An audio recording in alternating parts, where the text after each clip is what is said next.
स्वागत है दोस्तों। हिंदी साहित्य के प्रैक्टिस सेट में हम बहुत महत्वपूर्ण जो हिंदी साहित्य के प्रश्न हैं उन्हें हल करेंगे और आप साथ में ये मिलान करिएगा कि आपको कितने प्रश्नों के उत्तर ज्ञात थे। ईमानदारी से कमेंट बॉक्स में ज़रूर बताइएगा ताकि यह पता चल सके कि आपकी तैयारी किस रूप में है।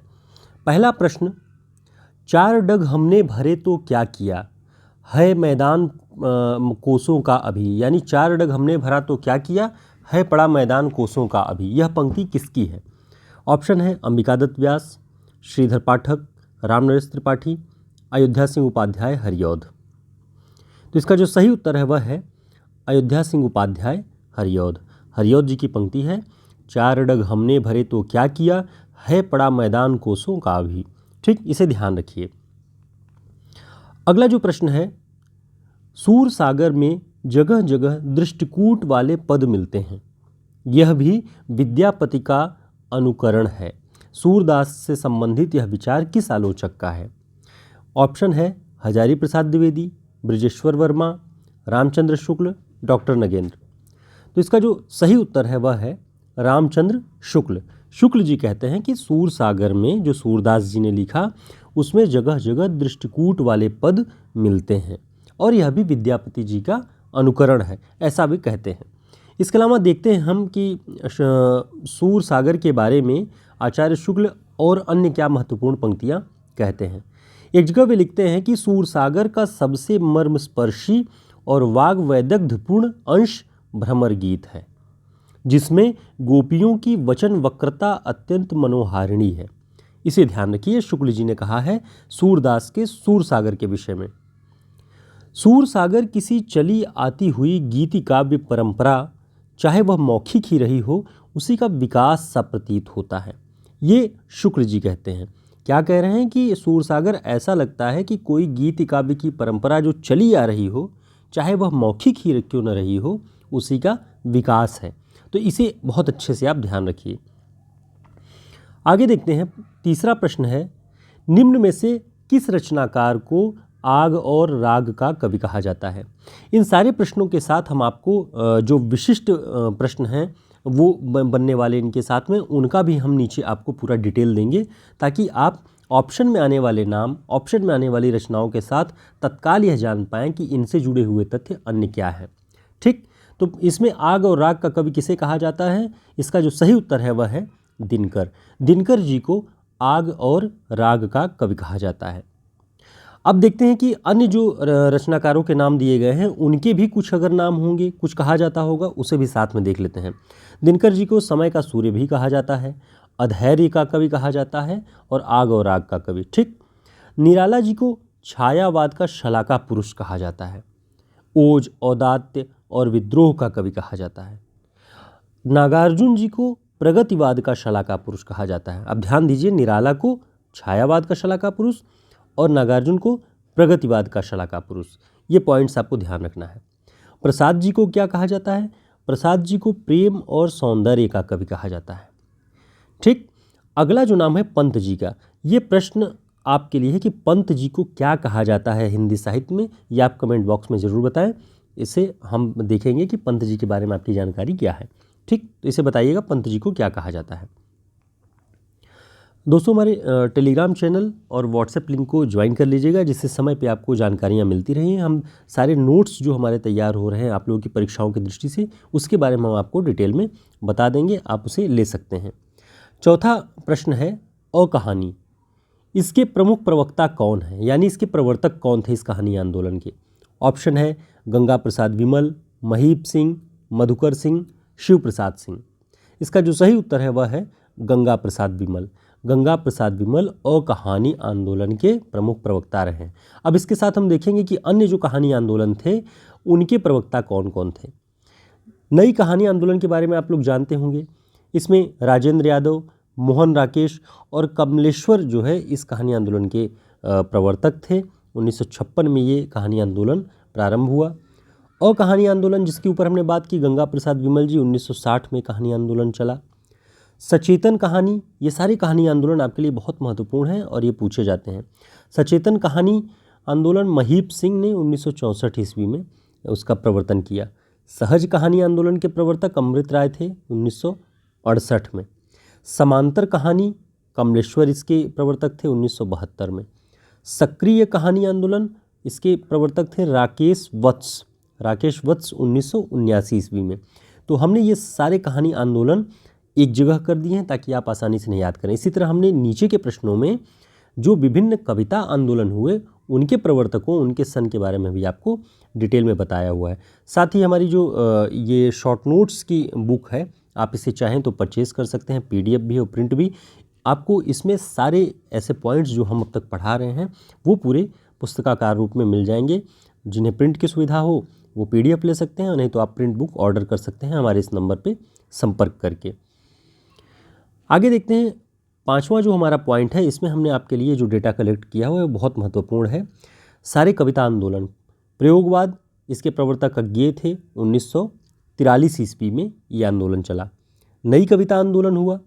नई कहानी के बारे में हमने देखा 1956 में, लेकिन नई कविता 1954 में। इसके प्रवर्तक थे जगदीश गुप्त। एक कविता आंदोलन चला प्रपद्यवाद या नकेनवाद। न से नलिन विलोचन शर्मा, के से केशरी कुमार, न से नरेश, इन तीनों ने मिलकर नकेनवाद या प्रपत्यवाद नाम से कविता आंदोलन चलाया 1956 में। इन तीनों के नाम आपको ध्यान रखना है। अकविता आंदोलन चला जो कि बहुत ही निषेधमूलक कविता आंदोलन था। आस्था के खिलाफ सारे मूल्यों वाली कविताएं इस दौर में लिखी गई। तो अकविता आंदोलन के प्रवर्तक थे श्याम परमार 1965 में। युयुत्सावादी कविता आंदोलन के प्रवर्तक शलभश्री श्रीराम सिंह 1965 में। विचार कविता आंदोलन हुए। महीप जैन और नरेंद्र मोहन ने इस कविता आंदोलन का प्रवर्तन किया 1973 में। तो आपको ये पता चलेगा इन दोनों को देखिए कि ऊपर कहानी आंदोलन कितने चले और कविता के आंदोलन कौन से प्रमुख चले, वो सारी हमने चीज़ें एक जगह आपके लिए कर दी है। अगला जो प्रश्न है, एक काव्य पंक्ति है, सांप तुम सभ्य तो हुए नहीं, नगर में बसना भी तुम्हें नहीं आया। इस काव्य पंक्ति के रचयिता कौन है? ऑप्शन में हमने केदारनाथ सिंह, भारत भूषण अग्रवाल, अज्ञेय, नागार्जुन। तो सांप कविता अज्ञेय जी की है, जो उसमें कहते हैं कि सांप तुम सभ्य तो नहीं हुए और नगर में बसना भी तुम्हें नहीं आया। तो ये व्यंग्यपरक कविता है सांप शीर्षक कविता से। तो ये अज्ञेय जी का है। इसके साथ हम अन्य जो कवियों के नाम हमने ऑप्शन में दिए थे, सबकी रचनाएं हम आपको यहाँ याद दिला देते हैं। ऑप्शन में नाम है केदारनाथ सिंह जी का। इनकी जो कविता संग्रह हैं, अभी बिल्कुल अभी, जमीन पक रही है, यहाँ से देखो, अकाल में सारस, उत्तर कबीर और अन्य कविताएं, बाघ, तौलस्ताय और साइकिल, ये केदारनाथ सिंह जी की कविताएं हैं, कविता संग्रह हैं। भारत भूषण अग्रवाल की कविता संग्रह आप सोच कर देखिए आपको याद है या नहीं याद है तो हम इसका यहाँ पे अध्ययन करेंगे। छवि के बंधन, जागते रहो, मुक्ति मार्ग। हमने उपन्यासों की सीरीज़ में देखा कि मुक्तिपथ नाम से एक मुक्तिबोध नाम से एक उपन्यास है, एक मुक्तिपद नाम से है। तो आपको दोनों को बताना है कि किसके ये उपन्यास है, मुक्तिबोध और मुक्तिपथ। और मुक्तिमार्ग ये भारत भूषण अग्रवाल का कविता संग्रह है। ओ अप्रस्तुत मन, कागज के फूल, उतना वह सूरज है, एक उठा हुआ हाथ, ये सब भारत भूषण अग्रवाल जी के कविता संग्रह हैं। अब इसके साथ आप ध्यान कीजिए कि अज्ञेय की कौन कौन से कविता संग्रह आपको याद हैं, उसका रिवीजन आप यहाँ पे शॉर्ट में कर लीजिए। हम जानते हैं भग्नदूत अज्ञेय का काव्य संग्रह है। चिंता भी इनका काव्य संग्रह है। और इसी के साथ ये भी ध्यान रखिए कि कामायनी में एक चिंता सर्ग भी है। ठीक, तो काव्य संग्रह जब पूछे तो अज्ञेय जी, और चिंता सर्ग कामायनी से। इत्यल्यम, हरी घास पर क्षण भर, बावरा अहेरी, कितनी नावों में कितनी बार, सागर मुद्रा, आंगन के पार द्वार। तो ये यहाँ पे हमने अज्ञेय जी के काव्य संग्रहों के का भी रिवीजन आपको करवाया। और नागार्जुन के काव्य संग्रह भी देख लीजिए इसी में। युगधारा, सतरंगी पंखों वाली, भस्मांकुर, तालाब की मछलियाँ, ये सब नागार्जुन जी के काव्य संग्रह है। तो हमारा प्रयास है कि आपने अब तक पढ़ा बहुत कुछ है, साथ में रिवीजन करते चलिए ताकि वो समय समय पर रिवीजन हो जाएगा तो आपको चीज़ें बहुत आसानी से याद रहेंगी। अगला जो प्रश्न है वह है मिलान करने के लिए। अब आप मिलान करिए कि साहित्य क्यों, भाषा और संवेदना, लोकवादी तुलसीदास, कविता की तीसरी आँख। अब इसका सही मिलान क्या होगा वो आपको बताना है। तो हम देखते हैं आगे कि साहित्य क्यों, ये जो रचना है वो विजय देव नारायण शाही की है। भाषा और संवेदना ये रामस्वरूप चतुर्वेदी जी की है। ठीक। लोकवादी तुलसीदास ये है विश्वनाथ त्रिपाठी जी की रचना। और कविता की तीसरी आंख प्रभाकर श्रोत्री जी का है। ठीक है, तो ये सारी रचनाएं आप ध्यान रखिए। रचनाओं के नाम, उनके रचनाकारों के नाम भी पता होने से कई सारे प्रश्न हल हो जाते हैं। मिलान वाले प्रश्न में किसी एक रचना नहीं बल्कि कई रचनाओं के बारे में आपको जानना होता है, तब आप मिलान आसानी से कर पाते हैं। तो कोशिश करिए कि रचना और रचनाकार आप के नाम आपको एकदम कंठस्थ रहें, उनमें कोई एक तरह से गलतियां न हों आपसे। तो हमने ये प्रयास किया कि इस प्रैक्टिस सेट में आपको ज़्यादा से ज़्यादा कविता संग्रहों, उनके रचनाकारों के बारे में बताएं। कविता आंदोलन, कहानी आंदोलन जो भी है, उन्हें आप तेज़ी से रिवाइज कर सकें। फिर एक नए वीडियो के साथ हम मिलेंगे।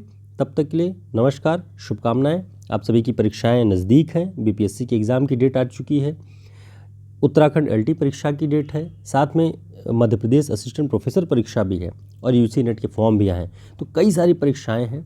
अपने आप को एकदम प्रिपेयर रखिए। सिलेबस लगभग मिलता जुलता होता है, कुछ चीज़ें अलग होती हैं जो टेक्स्ट बुक में हैं। तो हम प्रयास करेंगे कि सारे टेक्स्ट बुक वगैरह जो है उन सब को आपके समक्ष क्लास के रूप में प्रस्तुत कर सकें। और नोट्स आप चाहें तो इन सारे चीज़ों पर अवेलेबल है, आप ले सकते हैं। हमारे शॉर्ट नोट्स हैं जो कि अब तक हमने पढ़ाया हुआ है। तब तक के लिए नमस्कार।